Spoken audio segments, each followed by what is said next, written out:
মিজানুর রহমান আজহারি আসছে, উনি এখন তরুণদের আইডল। আমরা শুনে খুবই উচ্ছ্বাসিত। এখানে আবার মেয়েদের জন্য বসার ব্যবস্থা করা হয়েছে। এত এত বছর পর এখানে এই ধরনের একটা আয়োজন হচ্ছে। চট্টগ্রামের এই মাহফিলটা তো অনেক ঐতিহ্য বহন করে, বিশেষ করে এই জায়গাটাকে অনেকে সাইদি স্কয়ার হিসেবে ডাকে।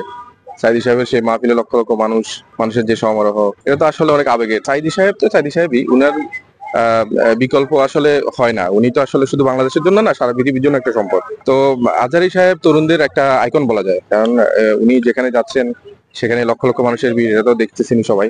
বাংলাদেশ হচ্ছে একটি Islamic country. Almost 90% of the people are of our country are Muslims.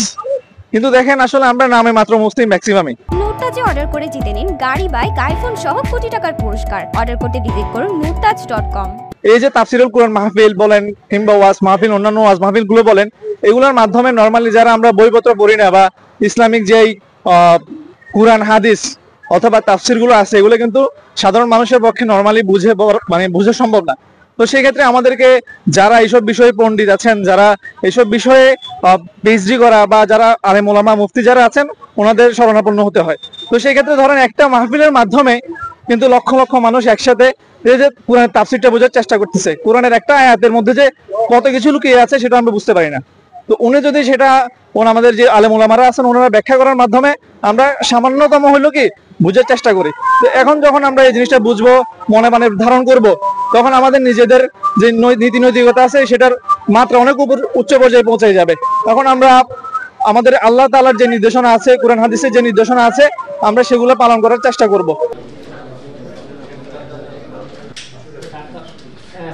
আসর থেকে মাগরিব পর্যন্ত কিছু সাংস্কৃতিক উপস্থাপনা এবং আমাদের স্থানীয় কিছু বুদ্ধিজীবী, কিছু আলেম, বিশিষ্ট ব্যক্তি সংক্ষিপ্ত বিভিন্ন বিষয়ের উপরে কথা বলবেন। এরপরে মাগরিবের পর থেকে প্রতিদিন থাকবে মুফাসসিরিনে কোরআন, যারা সম্মানিত মেহমান যারা আমাদের, তাদের তাফসীর।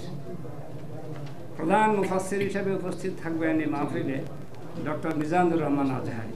তিনি থাকবেন শেষ দিন জুমাবার।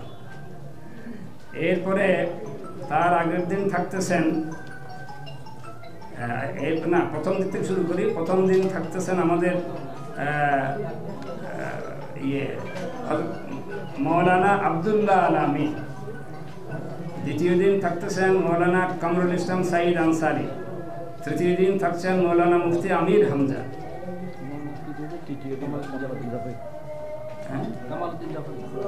সরি এখানে লিফলেট থেকে পড়ছি তো। তৃতীয় দিন মৌলানা সৈয়দ কামালউদ্দিন জাফরি। এরপরে চতুর্থ দিন ডক্টর মুফতি আমির হামজা, মৌলানা মুফতি আমির হামজা। এবং শেষ দিন আমাদের প্রধান মুফাসসির শেষ দিন থাকবেন ডক্টর মিজানুর রহমান আজহারি। আর আমাদের এই অনুষ্ঠান মালায় প্রধান অতিথির আসন অলঙ্কৃত করবেন আমাদের মাননীয় উপদেষ্টা ধর্ম মন্ত্রণালয়, গণপ্রজাতন্ত্রী বাংলাদেশ সরকারের ডক্টর আফম খালিদ হোসেন। বিশেষ অতিথি হিসেবে উপস্থিত থাকবেন আমাদের চট্টগ্রাম সিটি কর্পোরেশনের মাননীয় মেয়র ডাক্তার শাহাদাত হোসেন। আর এই অনুষ্ঠানে আখেরি মুনাজাত পরিচালনা করবেন আওলাদ রাসূল সাল্লাল্লাহু আলাইহি ওয়াসাল্লাম হযরত মাওলানা সৈয়দ আনোয়ার হোসেন তাহির জাবিরি আল মাদানী, খতিব শাহে জামি মসজিদ, চট্টগ্রাম।